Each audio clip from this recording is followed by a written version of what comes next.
It was a freezing October night in 1997 when truck driver Jake Turner was traveling alone across the lonely highways of Route 66 in Arizona. The road was completely empty, covered in thick fog, and the cold desert wind howled through the darkness. Jake had been driving for hours when suddenly his headlights revealed something terrifying ahead. A tall man standing perfectly still in the middle of the road. Jake slammed on the brakes, his heart pounding in fear. The stranger wore an old black suit, dusty shoes, and had a pale face twisted into an unnatural smile. But the most horrifying thing about him was his eyes, completely black, empty like dark holes staring directly into Jake's soul. Jake rolled down his window and nervously shouted, "Hey, are you okay?" The man said nothing. He only tilted his head slowly and smiled even wider. Fear rushed through Jake's body. He quickly locked the truck doors and drove around the figure. But seconds later,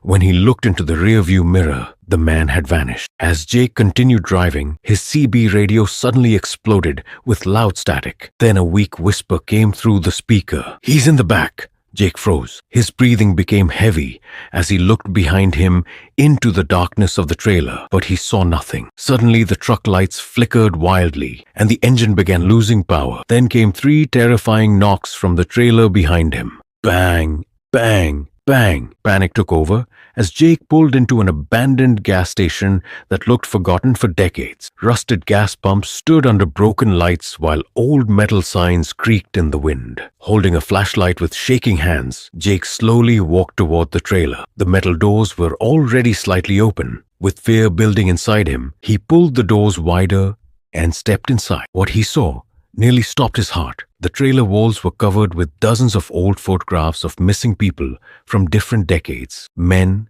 women, even children. And every single one of them wore the same horrifying smile. Then Jake noticed something even worse. In the center of the trailer was a brand new photograph. It was him. The picture showed Jake standing beside his truck only moments earlier, smiling unnaturally wide. Suddenly, the trailer doors slammed shut behind him. Heavy footsteps echoed through the darkness. Tap, tap, tap. Jake's flashlight flickered violently as a tall figure slowly emerged from the shadows. It was the smiling man again, his grin stretching impossibly across his pale face. Jake screamed and rushed toward the doors, but they wouldn't open. The smiling man raised one finger to his lips and whispered softly. The next morning, police found Jake's truck abandoned beside the gas station with the engine still running. But Jake Turner was never seen again, and to this day, truck drivers traveling Route 66 still report seeing a pale, smiling man standing alone in the fog, waiting for the next traveler to stop.